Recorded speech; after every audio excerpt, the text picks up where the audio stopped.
Welcome to Behavioral Grooves, the podcast that explores stories, science, and secrets from the world's brightest thought leaders for the curious at heart. I'm Kurt Nelson. And I'm Tim Houlihan. We like to explore human behavior that will improve your relationships, your well-being, and your organization by helping you find your groove. From best-selling authors to researchers, you will learn insights from the sharpest minds in psychology, economics, and neuroscience. And in this episode, we combine them in a practice of leadership. Yes, we will, Tim. But before we get to our guest, we just need to give a shout out to some folks who have reviewed us recently in the last couple of weeks. We've had three really nice reviews from listeners in the United States and Germany, and we just want to thank them. We always appreciate hearing kind words from Groovers. And at the same time, we like getting feedback on Behavioral Grooves. If you have a suggestion for a guest, or you have an idea for a series, or you think the show would be better off if we only talked about music. Tim. What are you trying to do with the script here? What is this idea of like we only talk about music? Oh, did that get into the script? How did that happen? Oh my gosh. Oh my gosh. So, all right. I just thought, maybe I could slip it past you, but apparently not. Just remember that Grooves is only part of the title. And Grooves has two different meanings. You get the musical side of this. Yes, that musical rhythm. But it's also about creating habits and making life easier. It's not just a music podcast, Tim. Well, how many times do I have to tell you? How many times? All right, roger that. Okay, I think it's time we get on with our guest. Sandra Sucher is a professor of management practice at Harvard Business School and an internationally recognized researcher on trust. Now, Sandra studies how organizations become trusted and the vital role leaders play in that process. Her articles on trust have been featured as a big idea in HBR.org and as a must-read by Harvard Business Review. Sandra was also a business executive for 20 years before joining Harvard. At Fidelity Investment, she measured customer loyalty, redesigned back-office operations, and improved the quality of service. At Feline's Basement, she authored the proposal to go from a single-unit business to a national chain. She's a remarkable person with a fantastic career. Yeah, agreed, Kurt. And we were excited to speak with her about her new book, The Power of Trust: How Companies Build It, Lose It, and Regain It. The book is particularly applicable for business leaders as we continue to muddle through our way through the Great Resignation. So now it's time that we ask you to sit back with a big pour of leadership trust and enjoy our conversation with Sandra Sucher.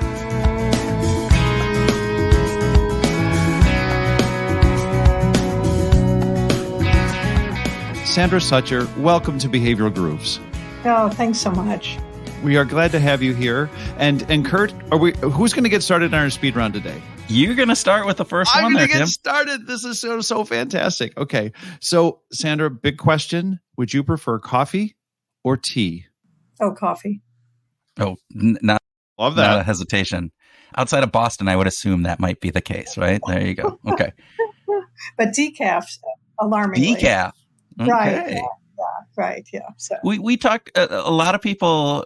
Do you make your own coffee in the morning then? Is that like part of the routine? Yeah, I do. Yeah. I've got one of these machines and it does things and then I enjoy myself. Almond milk. Right. So yes, all that. Yeah. Ooh, nice. All right, Sandra. How do you prefer your eggs, scrambled or fried? Oh, scrambled. These are easy. Scrambled. Right. No, I've had some of these. It's like, what? What is that question? Right. It's scrambled. Yes. No question. Yeah. Well, this one might be a little bit disconnected. Would you prefer to have dinner with your favorite athlete or favorite musician? A musician. I don't have a favorite athlete. Well, actually, Usain Bolt actually is a favorite athlete, but I don't think he'd have dinner with me. So I'd say musician, but most of the ones I want are actually dead. So I'm not sure how we're going to work that. Well, let's just fantasize for just a minute, then, and we've got the ability to time warp. Who do you think you might want to have dinner with? Aretha Franklin. Oh yeah, RESPECT. Yeah, right. That's I'm from Detroit, and there you go. Motown. Right. Exactly. Yeah. Exactly. All right. Last speed round question. If I trust you to do X, should I also trust you to do Y? If X was activity something and Y is a different activity or something? No, one of the most important things that we found out in our research, which was a big surprise, is that trust is limited. So when I trust Kurt to run a good interview.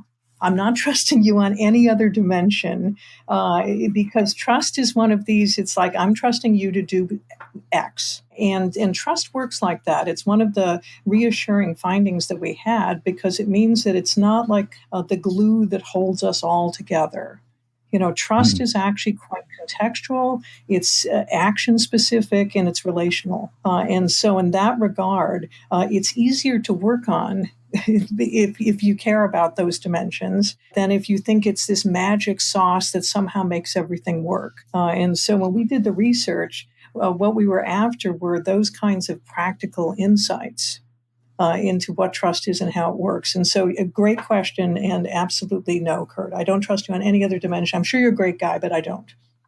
Well, I don't even know if you should trust me on doing a good interview, because if you've listened to any of these shows, Tim is the guy you trust on that. I'm not. But I love this idea that it's not this magical sauce. And if you think about trust, then how do you apply it? If it's not a magical sauce that solves everything, are there ways that you can apply it that are going to be effective to help move, particularly inside of an organization, move things forward?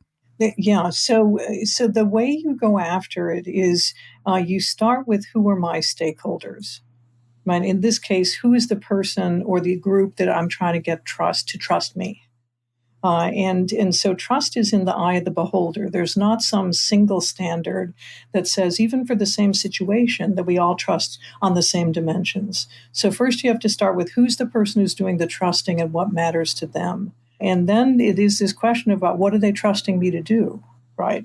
And, that can be in a whole number of things. If I'm inside an organization, I'm a boss and managing people. But those are also finite. Right? It's not like there's an infinite number of things that I'm doing as a boss, and so again, it's this notion of kind of narrowing it down to who's the person, what do they expect from me, what would make them trust me, what would help them trust me in a particular set of domains. You talk about in the book these four foundational elements of trust: competence, motives, means, and impact. Would you mind just kind of briefly walking through those? And I'm kind of curious about, do they need to be sequential? Do you kind of pose them in that particular way? And I'm wondering, is there a sequential value to them as well? So I would say the important sequencing is the first part. So there is no trust without competence. Right? Competence is the foundation of trust. So as we were just saying, if I'm trusting Kurt to run a good interview, if he's not good at that, it's kind of game over, and I'm not even going to go further. And that's true, so if you think about Uber, a great example of competence. Uber gets me from point A to point B better than I ever could have done it before, not driving myself, and sometimes even better than I do if I drive myself. And so that's why competence matters. But then not everyone's thrilled to use Uber. Right. Some people have a kind of an aftertaste from some of what they learned about Uber when it was growing its business. And so that's how you get into the other two dimensions in the moral domain of motives and means. So motives are sort of why they do what they do. And we can't get inside people's heads or companies' heads, but we can see whose interest they protect.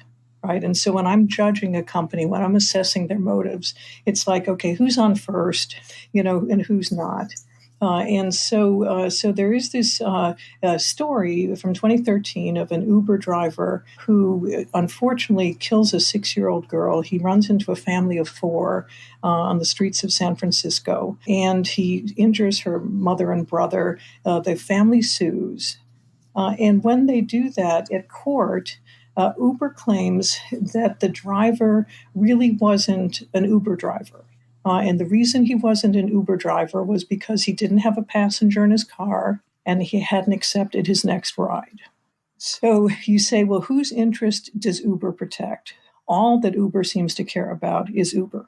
right? In this situation, it's like, what about the poor family? What about the driver who they literally just threw under the bus and said, he's not even our employee at this time? So that's why motives matter, because we assess companies based on actions like this. And we say, well, that's not good, right? And means matter. So by means, we basically mean, how do companies go about accomplishing their goals, right? And so largely it's a question of fairness. So if there's one moral dimension that we want from the people and organizations we rely on, is that they're fair to us. And so a story from Uber in 2013 to 2015, they instructed their drivers to book and cancel drives on Lyft, their number one competitor in the U.S. They did this 5,000 times over the space of 12 months. Okay, so if you say, is Uber fair? Do they go after growing their business in a fair way? You kind of go, well, not in this case, right? Not for sure when they're doing that, because the name of the game is ride-hailing is showing up on time. And so if I'm going to throw a spanner in the works into your business, that shows that I'm not going to be fair. So now we've got competence, we've got motives, we've got means. And the last part is impact. And impact, that was actually, I think if there's any contribution that we've made to my read, at least of the literature on trust, it's that people at the end kind of judge you on the effect of your actions. And I don't mean the things that you claim you're doing. It's the things that I can see with my own eyes, and they're the effects of the things that you do. And so it's kind of like the on the ground, I don't care what you tell me about your intentions. I want to see what your actions show. And so there's this, in 2017, there was a female reliability engineer, a woman named Susan Fowler, who published a blog post about what it was like to work at Uber. And she recounted a horrifying set of situations that made it clear that this was not a good environment for women to work in. And during the 2 years that she was there, women started out at 25% of the engineers in her division, and they ended up at 6%. Mm-hmm. So at a time when everyone is working reasonably hard to try to diversify their organizations, particularly in any of the STEM areas, to have that. Now, Uber didn't set out to say, let's create a bad environment for women. So their intentions don't matter here. What matters is the impact of the policies, practices, and the way that they went about running the business. So those are the four dimensions. And what we think is that people evaluate based on all four of them. Competence is a kind of no-go zone, right? If you can't get beyond that, it's not going to work. And then the other three kind of add to or detract from the degree to which you're trusted.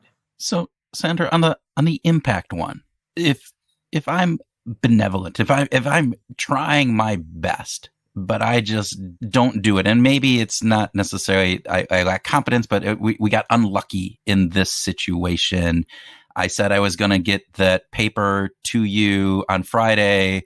I got sick on Thursday. I was going to do everything, but the impact is still, I didn't get that paper to you on Friday. Is there any forgiveness for those outstanding circumstances that come in and that I had the best intentions, but yet the impact wasn't there? How does that play out?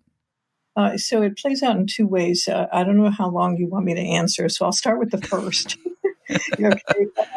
And the first is that we actually judge an action differently if we think it was a problem of competence or integrity.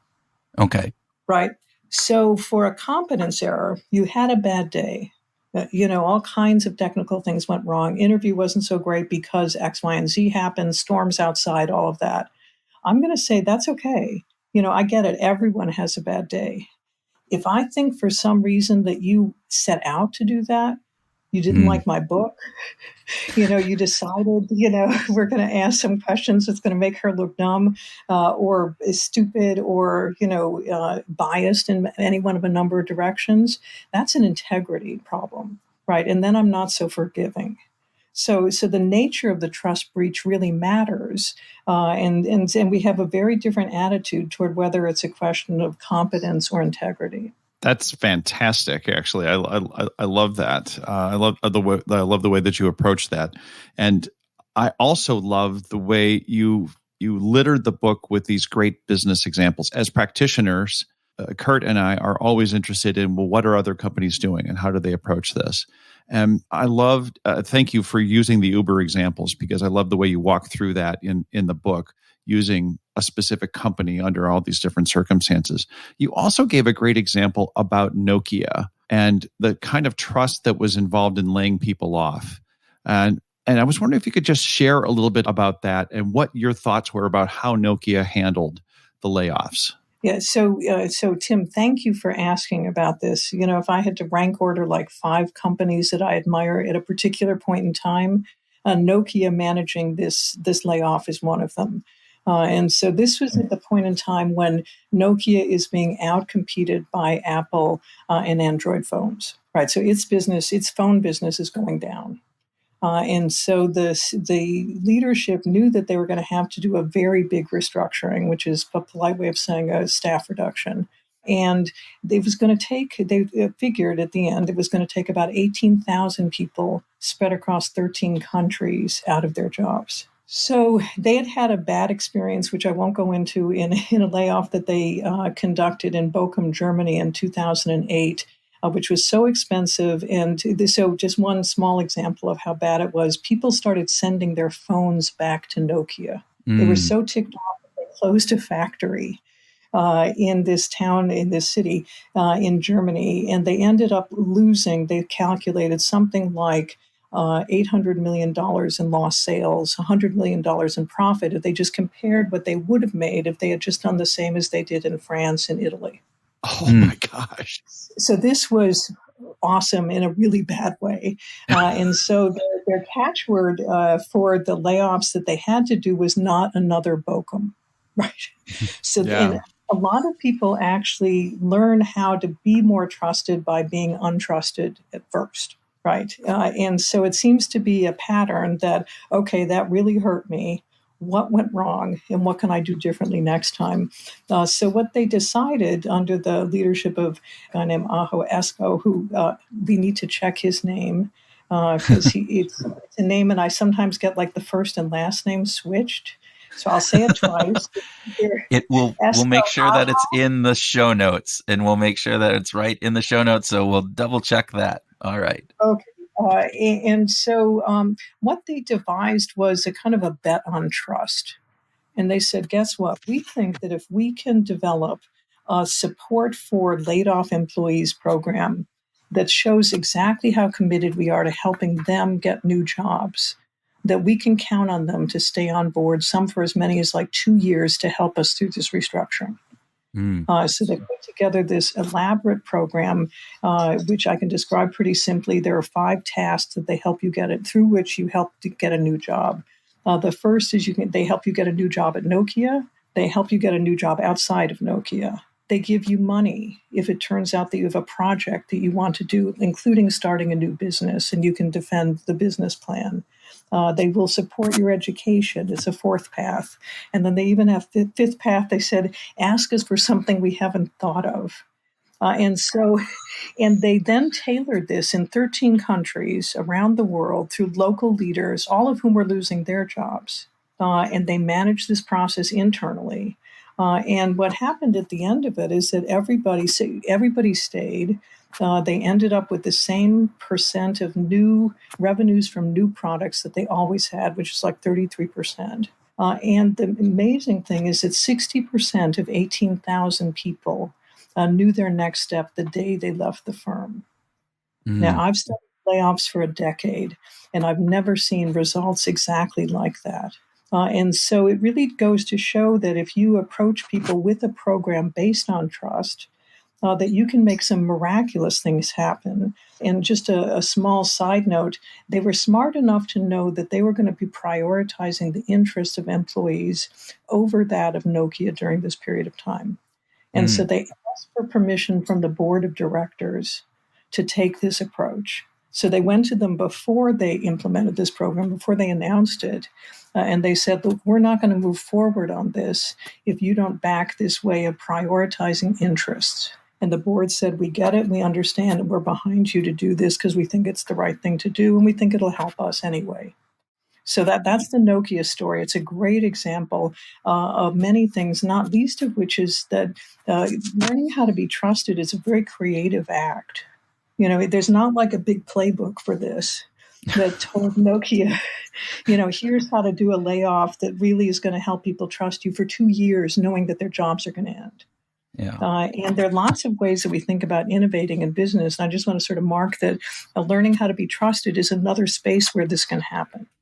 You bring up layoffs, and it brought back this experience my wife had, where she had worked for a relatively small startup that grew, did really well, expanded, became more obviously business process oriented, and then they kind of fell on some hard times and had a layoff. And I don't think they prioritized their employees, and all of this goodwill that she had for the organization about their mission, about what they were trying to achieve, how she laid that into it.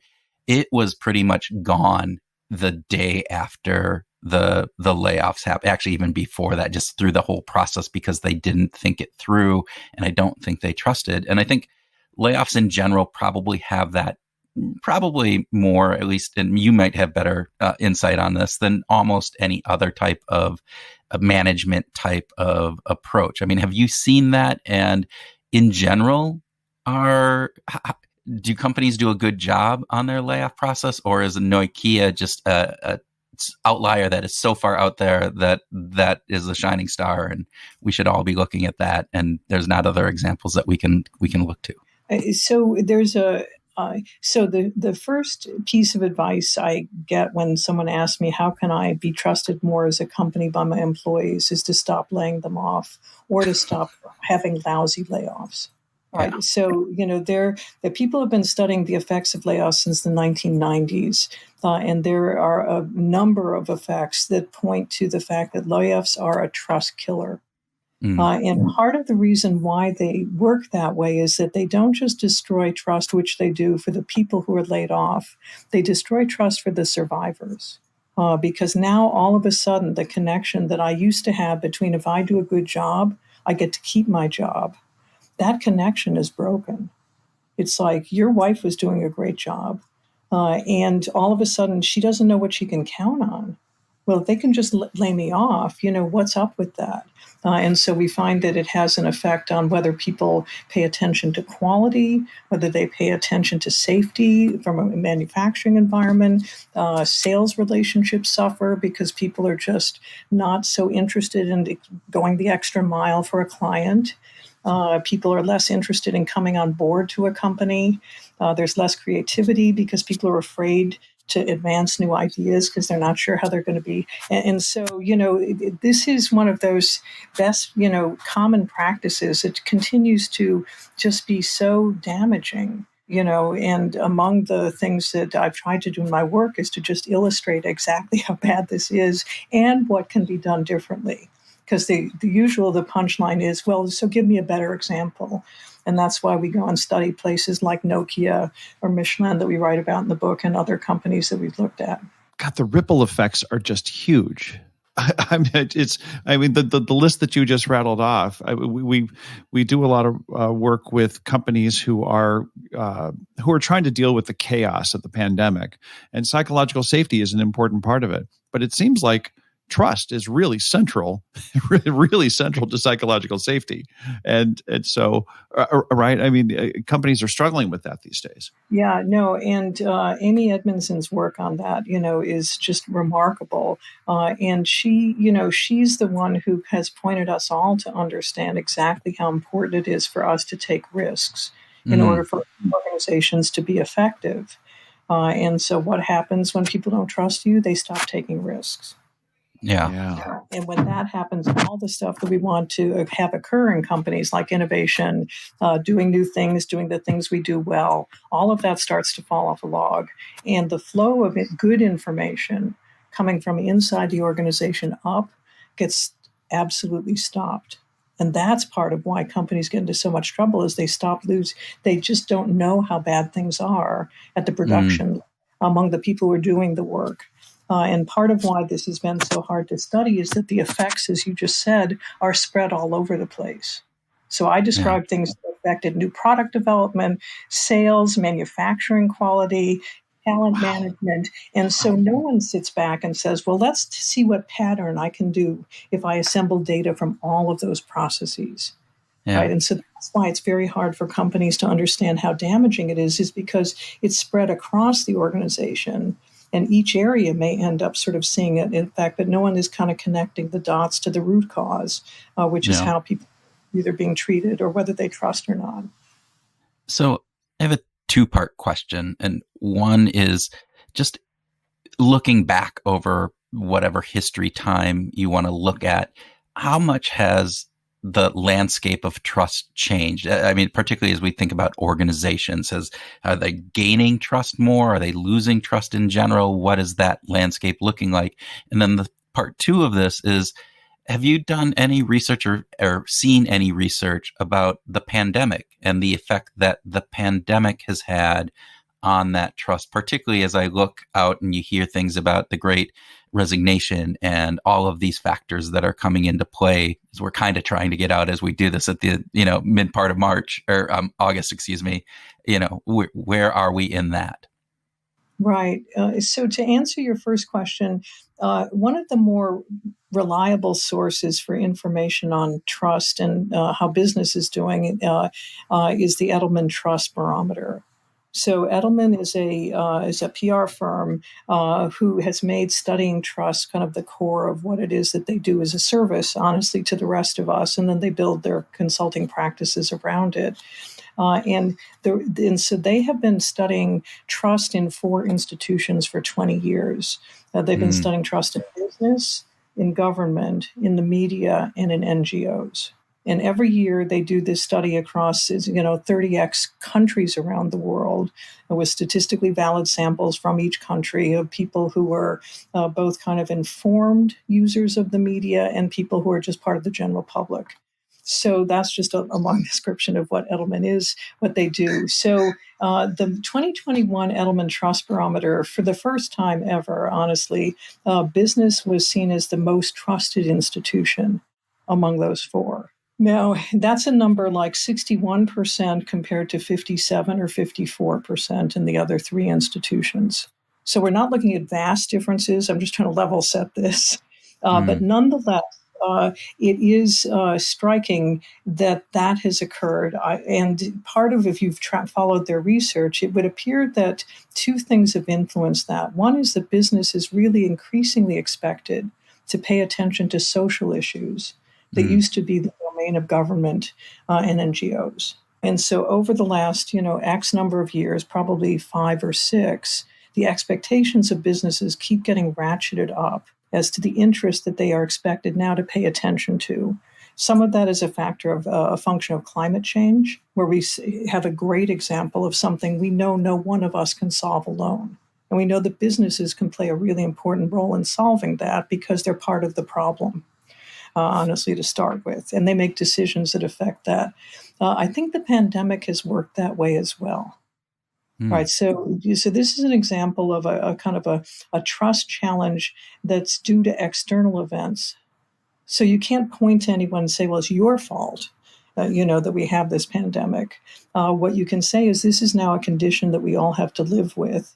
And it turns out that companies have done a pretty good job of showing resilience, ability to change, and to move into this space. Now, some of their early actions have not been good, and I would say that the extent of layoffs that companies took as a result of COVID actually were hugely damaging throughout the workforce around the world, right, and certainly here in the United States. But I think, on the other hand, if you continued to stay employed, you had a sense that at least there was some certainty in a life where things looked very uncertain. And it allowed people to start to look at companies, I think, in somewhat of a new light. So I think that that's part of it. But I just want to underscore one other point here, which is if business is trusted by 61% of the people who evaluate it, it means it's not trusted by 39%. Mm-hmm. And I can think of no other dimension in business where we get together and we say, good news. 60% of people, think that our products are great, or think that our customer service is outstanding, or really appreciate the quality of what we do. And so, I always have a kind of an edge around, how excited should we get about 61%? And so it's better than it used to be, which is in the 40 to 50% range, but it is nothing to write home about. So business, we have a lot of work to do, I think is what I'm saying, to kind of make up why it is that 40% of people still don't find us particularly reliable. That it is interesting to think about the growth of business becoming more trustworthy than government. We talked to Christina Bicchieri at the University of Pennsylvania a couple of months ago, who said that there was a correlation between vaccination hesitancy and trust in government. And I wonder if there's an opportunity for businesses to step up and to try to fill that void. Tim, that's definitely true. And you will find accounts in newspapers of companies which have made themselves testing sites, have made themselves vaccination sites. And I think if there's one super practical thing that any business could be, it's try to find a way that you can be the place so people don't have to leave work in order to get vaccinated, or now as we're being advised to get your booster. So do you want to have everyone leave work, or do you want to try to figure out, is there some way that you can put in place all the protocols that are necessary to do that well? So I feel like that's an opportunity for business. I also do think that with respect to COVID, that I'm trying to think how to say this, that I think that there's a kind of a trust recovery process that businesses need to go through. So regardless of how well we feel about them, I do feel like all businesses have had to make tough calls. And even for all the people who are still inside the business, you still have to kind of say, look, we did some things, and here's why we did what we did. Here's how we think about managing in the face of what now appears to be a stream of pandemics, and give people a chance to get to know them. I also feel that if I were inside a company right now, I'd ask all the first-line managers of any group to have a conversation with their employees, and it would go something like this. The first question has been, what has COVID been like for you? What has been your experience in your family of living through COVID, just to understand where people are coming from? And then I'd ask them to ask, what grade would you give us for how we've been managing COVID? What have we done well, what not so well, and give us some feedback. And then a last question might be something like, let's think, what's one challenge, the biggest challenge that you face with respect to COVID that we might be able to help you with? And I feel like if managers had those conversations with their employees, we'd know a whole lot more about how to manage during this process. Because I don't know about you, but my read of what's going on is that it looks like this is not something that's going to retreat in the way that we had hoped. I think we'll be living with some version of pandemics in waves forever at this point, it looks like. And even if it turns out not to be true in the long run, I think for the foreseeable future, it's true. And so I think we need to get much more information and close to our employees to figure out how to manage during this time. And I worry that people's surveys of would you want to be in office or out of office and all that sort, that they're important, but they don't cover these really personal dimensions, which I think is going to be involved in helping people feel more supported. Well, to follow up on this idea, I'm just kind of curious about how trust plays into the way some companies are saying, in order for you to return to the office, you have to be vaccinated. And other companies are saying, we don't really care. We don't care if you wear masks. We don't care if you're vaccinated. Come back to work. Doesn't matter. What are the trust implications to those kinds of decisions, do you think, Sandra? Yeah, so those are moral questions. Companies have responsibility for the people who interact in their sphere. They have that for their employees. They have that for the customers who have contact with their business. And so I don't think it's ever a good idea for a business to shirk from its moral responsibilities. It's part of why motives and means matter, why fairness matters. And if I'm an employee and I get COVID because nobody here was masked or people weren't required to be vaccinated, then I'm going to really, you think I'm not trusting now? Try seeing what I'm going to be like if that takes place. And so I think there's been a funny discussion where people have over-indexed on the rights of people to not have something interfere with their freedom compared to the duties that we have to each other and to create safe environments. And I think in this case, duty trumps rights. And so, I've heard stories, excellent stories of senior leaders who have said about senior leaders, well, if you're not willing to get vaccinated, then you can't come into the office in person. Yeah. So you can continue doing life from home and you can be on Zoom, but you can't come to our quarterly meetings. You can't come to the dinners where we talk about strategy because you'll be putting other people at risk. And so when I heard someone describe this conversation that someone had, I thought, well, that's like a good way to handle that. So it's not like I'm going to fire you. It's more you're making a choice and there are consequences from that choice. And here's what the consequences look like. And then I think people actually have more information on which to make decisions. Like, am I comfortable with the Zoom world when everyone else is in person for a while?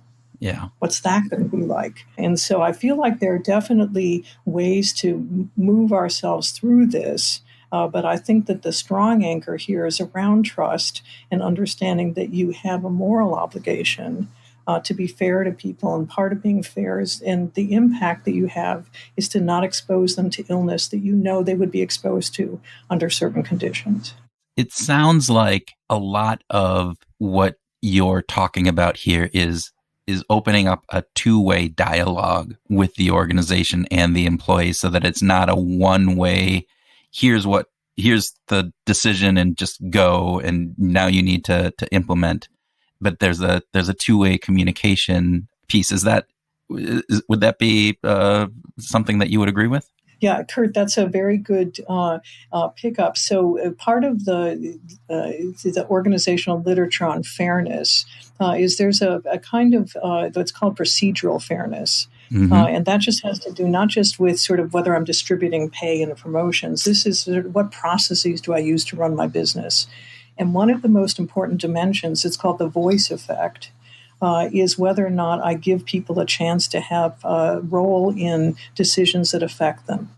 Some say, at least, in what's going on. And this came out of research in the legal domain, where what they found was that people were actually okay with judgments that didn't go their way if they felt that the process of the trial was fair. If they thought people took enough time, if the accurate information from their standpoint was presented, where they thought that people actually did a good job, and so then they were not happy, but they could live with the effects of a judgment that went against them. And so this was the research that actually started people thinking about this procedural justice and how it is that sometimes we think outcomes are the only thing that matters.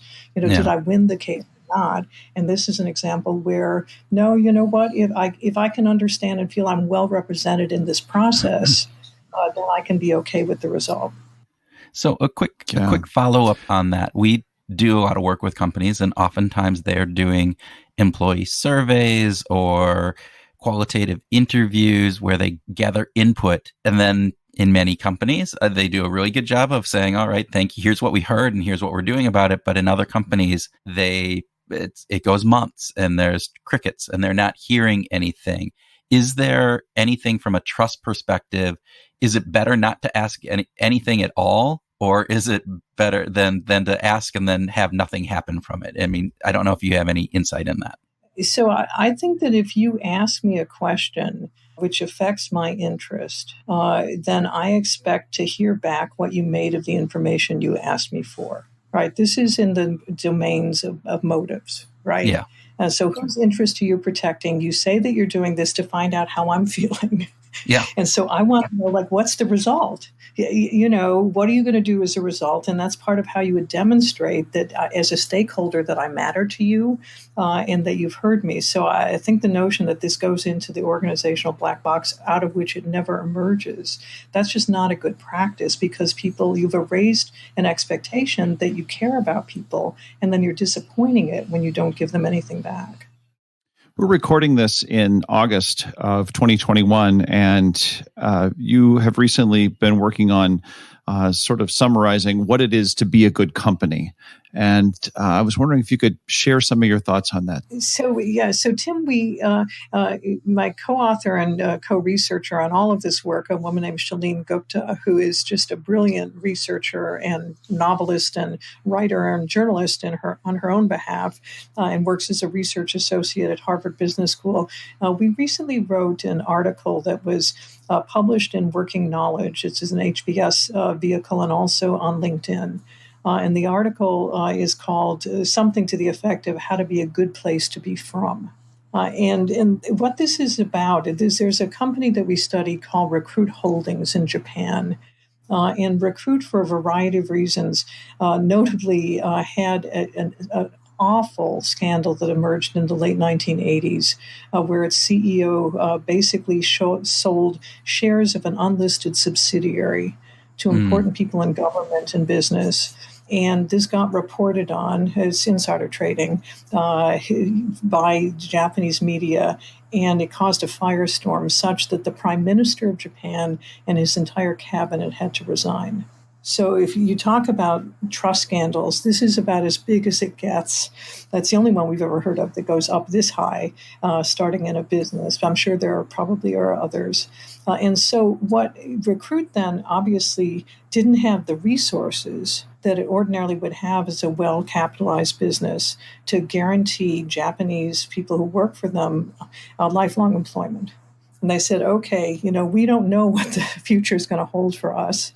And so they started to build on some things they'd done before about practices that made it, instead of being, come work at Recruit, we're great, and you'll be with us forever, it's work at Recruit and you will leave more marketable than you were before. And so what they said is that we can't offer you employment for a lifetime. We can offer you lifetime employability. And so that's the key shift that we were interested in as an idea to share, which is that we know that the days are gone when people spend all of their life in a given organization. And so most people are actually trying to figure out, what can I get out of this particular period of time that I'm spending in this place? And so they have some best practices that we wrote about in the article, and I'll just talk about a few of them. One is that they realized that people actually care a lot, and this is especially true of millennial and the generations that follow, about their work mattering to society. And so Recruit has always actually positioned the work that it does in this way, even when they create like a matching platform so you can book getting your hair done at a salon. The way that started was one of the employees met a woman who said, well, I'm going to have to quit my job because I can't be in the salon all the time because I have to take care of my kids. And he asked, well, why do you have to be in the salon all the time? And she said, because I have no way of knowing when people are coming. And so this Recruit executive said, well, we should be able to fix that problem. That's like a matching platform problem. That's what they do. And so they created this way for you to book hair appointments. So she gets to stay at home with her kids when she's not needed at the salon, and she comes back when she is. And so multiply that out. So they now have 50,000 employees worldwide with people who are doing this. They actually own Glassdoor and Indeed. And so they're deeply invested in the job search space. And so one of their practices was this notion of tying the work that you do to the effects that it has on society. Another is that when you're evaluated twice a year. Every 6 months, they sit down with you and they ask you to look at 2 time frames. Time frame 1 is the next 6 months, and time frame 2 is the next 3 years. They say, what would you like to be working on during that period of time? What skills do you want to be developing? What interests do you want to pursue? And that the job of managers is to help you manage both in the short term and the long term to build the kind of capabilities that you're looking to grow. They match that with a management principle, which is to try to give the most junior people they can the most responsibility that they can. So what they say is, we're going to give this job to Sandra. She doesn't know too much about it, but they bet on passion. And they say, and then when I come up to them and I say, well, I don't know, what should I do about X? They always turn back and they say, well, what do you think you should do? Which is hugely frustrating, but hugely developmental. Right. And so what they've created is a way of being a business where you are developed all the time and all the interactions that you have. It's very impressive. But what I've just described, that's not particularly Japanese. Right. These are things that any business could start doing or continue doing and just kind of amplify if it's already in their skill set. Yeah. Sandra, this has been a fantastic conversation. Thank you. Thanks for the insights. I need to learn how to trust Tim and to get names right and everything else. But beyond that, just thank you. We appreciate you being here and so much. Oh, great. Well, thank you. You guys are great to talk with. Honestly, after that story I told you, you know that I have comparisons, right? And so, not only have you pressed the bar, you've said, honestly, this was a great discussion. I really, really enjoyed it. So thanks.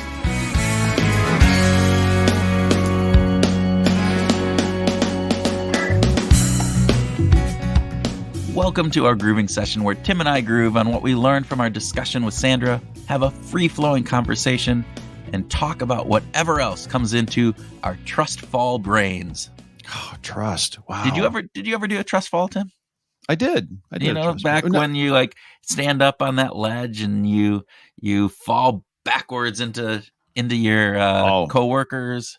No, not like that. Not like that. I just did it standing on the floor with everybody around me. Yeah. No, well, you can't hurt yourself really that way. Well, no, you can't. But you still, it's a lesser amount of trust, but it's a lesser amount of risk too. Yeah, so, well, I used to do a bunch of team building programs. And one of the things that we always would do, not always, we often would do was a trust fall. And we'd have a set of scaffolding that's up 6 or 8 feet or a ladder. And you gather people around and you work through this process. And it's amazing to me that the difference that people have in how they approach this, right? For some people, no big deal. They get up there, they look, and they go, okay, I trust these guys. I'm going to fall back.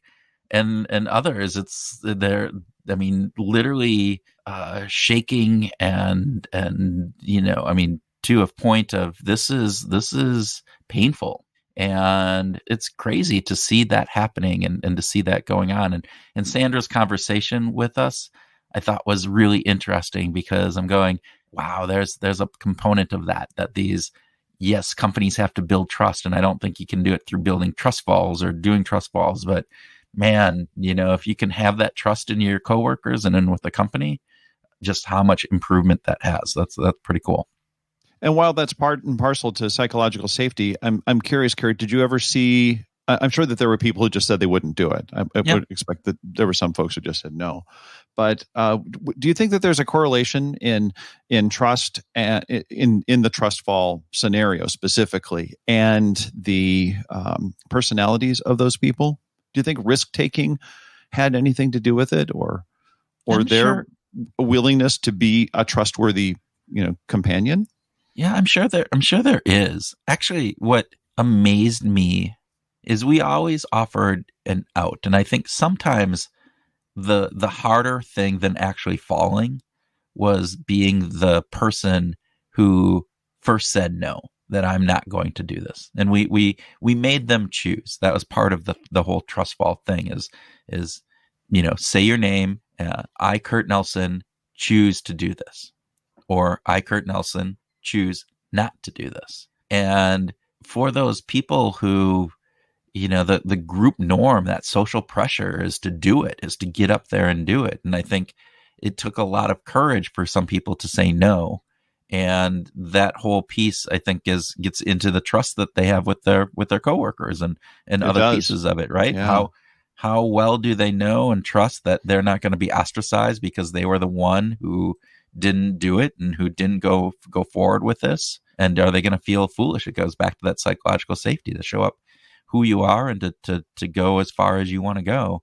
That being said, I do think there's probably some personality pieces in this and risk taking. And, some people had some real concerns. They were big guys that were up there that are going, I don't know, can these guys support me? Am I going to hurt them if I fall on them?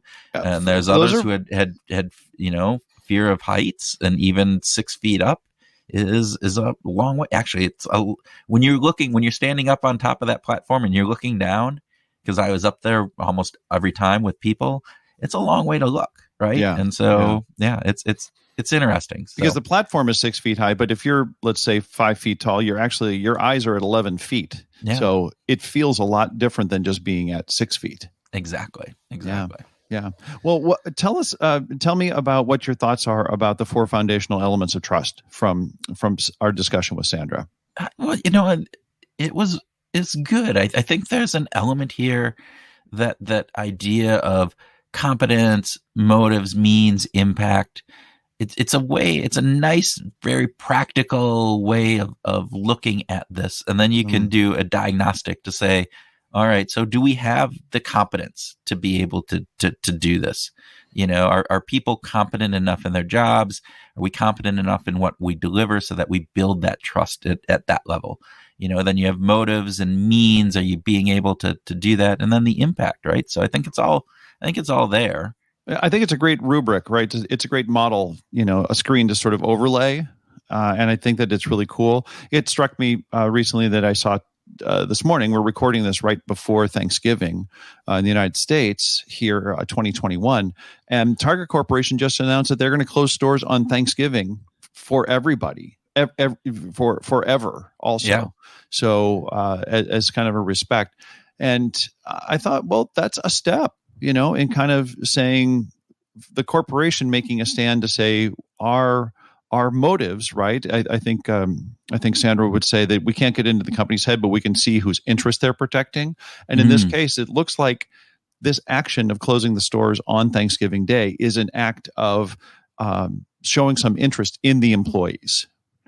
I think that's a really good insight, Tim, when you think about like the idea that, hey, we're closing this, we're losing money, opportunity to earn sales at this point because we value the family life of our team members, of people who work here at Target. I think that's a really great point. And I wonder, long term, what that means, particularly in this day of the Great Resignation and various different other things where people have such an easy ability to say, I don't want to work here because everybody's looking for competent workers. And so I can move across town, across the country, or to a different company in lickety split and probably earn more and other things. And so if you are building that trust with your employees and showing them that your life is important to us, not just what you can do for us, that has to have a positive value in my perspective. Agreed. Agreed. I really like that Sandra just said that companies basically need to take their moral responsibilities, to not shirk their moral responsibilities and stand up and say, this is what I believe in. And that what Target Corporation is doing is saying, we, to however small a degree, it's fair to be critical and to have a dialogue about why they're not doing more, but it's also fair to at least recognize that one step as a step. Of saying we value our employees. Yeah. I think that's great. So what about competence versus integrity, Tim? What do you think about that? So I like this. I really thought that this was a great thing when it comes to trust, that she separates out this idea that if you have a bad day and things get fouled up, that's a competence issue and that's forgivable. But if you have a bad day if things get fouled up because that's kind of your intent, that's an integrity issue. And that, she said, is kind of not forgivable, basically. Yeah. And I thought that that's a good way of thinking about not every break of trust is unforgivable. Right. That there are some things that are forgivable. Right. And I go back to our conversation with John Levy, right? And he had the idea of competence, honesty, integrity, and benevolence. Right. And he was talking about benevolence in this idea as opposed to integrity. He said even honesty, integrity can be sometimes forgiven if it's, for instance, I'm lying to you because we're going to a birthday party, a surprise birthday party, and I have lied to you. That is with a good intent, even though I'm not honest. It's not just the competency that can be forgiven, but sometimes even honesty can be forgiven if it is for a good intent. And I think that's where Sandra was going, right? It's I set out to foul things up. her idea of integrity, right? Yeah. And that's not. So if I set out to screw you over, then that is unforgivable. And I think that would fall into the benevolence piece that John talked about. And I always go back, and again, I think I talked about this in our conversation with John. Again, I'll go back to team building, right? So we used to do these team building programs, and one was the electronic maze. And it's basically these teams have to find this way through a carpet that has 56 squares, looks like a checkerboard. Some of the squares beep when they stand on them, some of them don't. And my role as facilitator is I go through and I do the rules, and then I say, oh no, that's beep, you need to get off, and all these other things. And at some point I would be helping out the teams, and I'd start and I point at a square, and then they'd go, and I'd point at another square and they'd go, and then I would choose and I would point at a square that would beep, which was a bad thing. And when I did that, I would laugh. I would do a little and from that moment on, they would never trust me. And it was partly because of the laugh. It was partly because, I misled them, right? Mm-hmm. And there was obviously this intent that I had purposely done it with the laugh. And subsequent to that, what was really interesting is I always pointed at the right square. I never would mislead them after that. And I've never, not once, in probably hundreds of times doing that event, did I ever have somebody listen to me afterwards. So yeah, because it wasn't a competence thing; it was an integrity thing at that point for them. It was an integrity thing. It was perceived as non-forgivable. Yeah. One of the questions, and I don't know if this is answerable, but if we have a general sense of fundamental attribution error, if we have this bias, how difficult is it for us to see competence or incompetence over integrity? I mean, how often are we going to be willing to just look at someone who fouled up and say, well, that's an integrity issue, that's not forgivable, when in fact it may have been they're just having a bad day. The driver that cuts me off on the interstate. Yeah. Yeah, they did that purposely. They were trying to mess with me, as opposed to there was a fly in the car or some other right. outside component. I think it's hard. I mean, we have that natural tendency to attribute blame and intent on other people when in fact that isn't always the case. So, yeah. Okay. What did you think about this tip that she gave about for companies to become more trusted, they should just stop laying people off? It's interesting.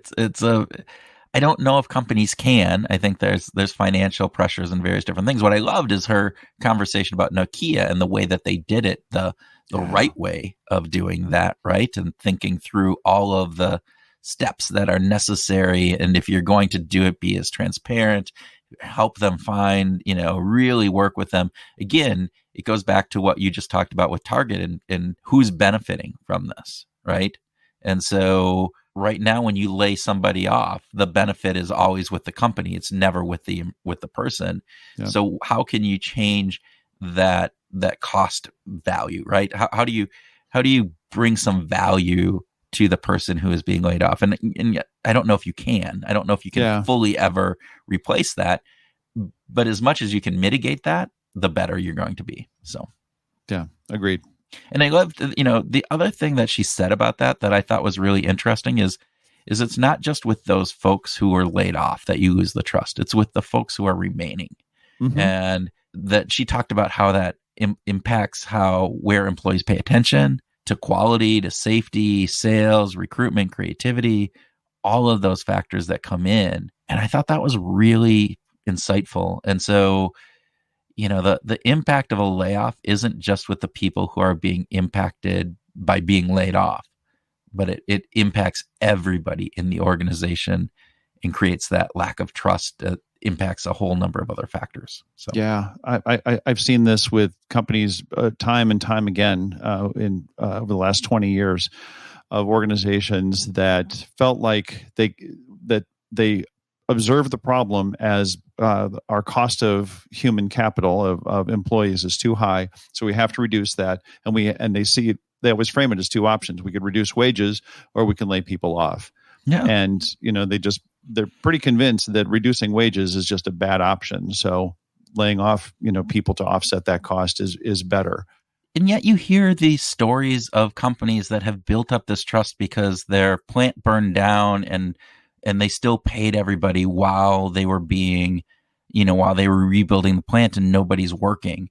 Or the companies during the pandemic that for that first part when they were shut down, and yet they still paid employees and had them think about different ways of working and contributing. And by doing that, as opposed to just that immediate gut reaction of saying, we're not having revenue, the appropriate revenue cost benefit ratio, and so we need to lay these people off, is be creative. Think about different ways that you can operate this. And again, give people different abilities to say, I will take a wage cut. I will take reduced hours. I will do something else to kind of inform that. And I think those are the companies that are in the long run are going to have a much better impact on that. Yeah. I also liked, and this wasn't really a central theme in what Sandra had to say, but she talked about helping people grow. She talked about the idea of matching, getting management involved in working with junior people about things that they could take responsibility in, or take opportunities to lead, or take some risks. I think she gave the example of, well, what would you do? When the junior person comes to the senior person and says, well, I'm not sure what we should do here. What do you think? And then the more senior person comes back and says, well, what would you do? Yeah. And she said, well, it might be inefficient in the short run. It's highly developmental. And of course, it creates trust. And I really love this idea because to me, it also felt like it's not just about developing people to be managers. It's developing people for who they are as individual contributors. Yeah. There's a lot more individual contributors at any company. So why not help develop them in their skill set, doing the job that they're doing, and worry less about how to get them to becoming a manager? I still remember probably the best manager I ever had. I haven't had that many because I left corporate America 5 years after being inducted, and maybe 6 years after being kind of inducted and went off on my own. So I haven't had that many managers, but poisoned by corporate America. Yeah, there you go. But I had one, and it was just exactly as you said. I remember the very first time I was probably 26, 27 years old, and I went into him and I said, here's the issue. And instead, I was waiting for him to tell me what to do. And instead he said, well, what do you think we should do? And he said, go think about that and then come back to me with your ideas.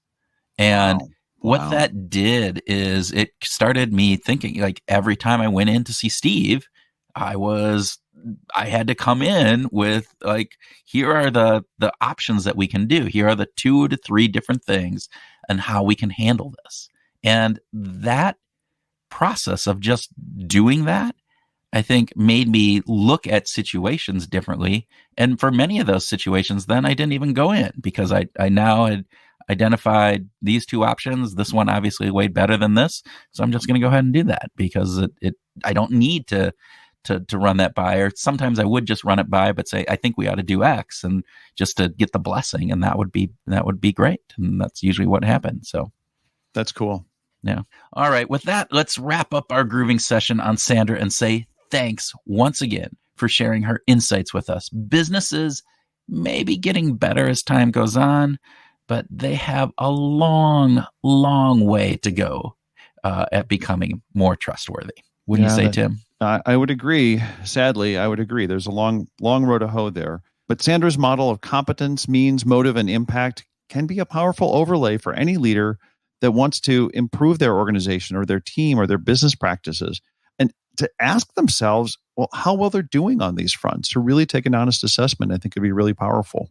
Yeah. And I don't want to forget that the big difference between competence and integrity, or benevolence, as we talked about with John Levy, that's a key piece of this. And so understanding, if you point out a wrong square, don't laugh. That's for definite, damn sure, right? Yeah. And just make sure that you're doing things with this intent that, hey, we can make mistakes, but let's not purposely throw people under the bus and be bad about that. And what a company does can be just as important as why a company does it. And we need to realize that. That's a big thing. So with that, we want to say thank you for listening to another episode of Behavior Grooves, and we hope that our discussion with Sandra helps you go out this week and find your groove.